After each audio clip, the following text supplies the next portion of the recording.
The girl had a secret that no one knew. Ever since she was born, she had never been able to feel pain. Whether it was being pricked by a needle or scalded by hot water, she couldn't feel any pain at all. Because of this, she had always thought of herself as a monster. So she hid in her room, unwilling to see anyone else. Her personality became even more withdrawn, until her father was sent by the king to work in another region. Worried that his daughter might get sick, he decided to take her with him. But neither of them expected that as soon as they arrived, they would be framed by hostile officials. They falsely accused her father of plotting rebellion. Since her father carried the king's token, those officials didn't dare interrogate him, so they arrested the girl instead. To make her father's crime seem real, they beat the girl nearly to death. But the girl actually felt relieved, because without the sense of pain, no matter what torture they used, they couldn't make her confess. That gave her enough time to wait for her father's return to the castle and beg the king to investigate the truth. However, because she had been in prison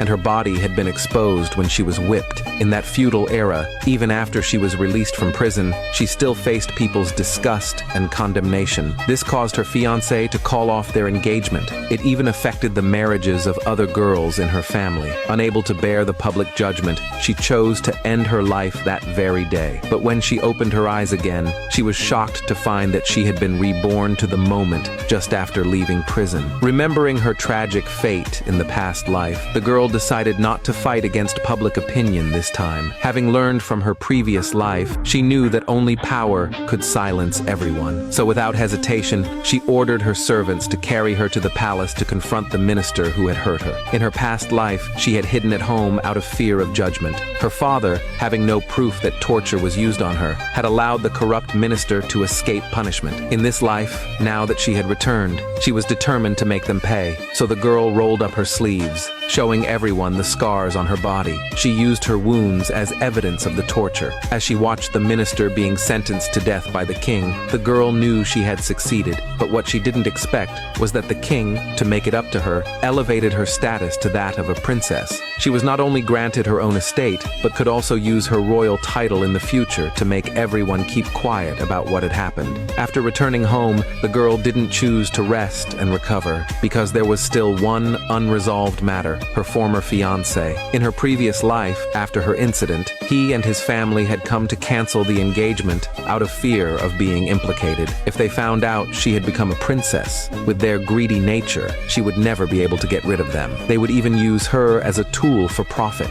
and later, they might use her past torture to threaten her. So she ordered her servants not to tell anyone yet about her being granted princess status. Then she focused on settling the matter of the broken engagement. Just as the girl was unsure what to do, her second sister, who had always been her rival, suddenly appeared before her. That gave her an idea instantly. Her sister, being the child of her father's second wife, always liked to compare herself with her. She even hated it when the girl lived better than she did. Seeing her sister mocking her again, the girl wasn't surprised at all. She let her complain about the broken engagement, until her sister brought up her scars again, falsely claiming that others had seen her body. The girl finally couldn't hold back and was about to argue. But just then, a servant rushed in anxiously. He announced that someone had come to cancel an engagement. Her sister, thinking it was the girl being rejected again, in the next second, heard that it was actually her own fiancé. Shocked, the second sister ran to plead with them, hoping they wouldn't cancel her engagement. But the disdainful expression of the messenger made the girl's mother extremely frustrated.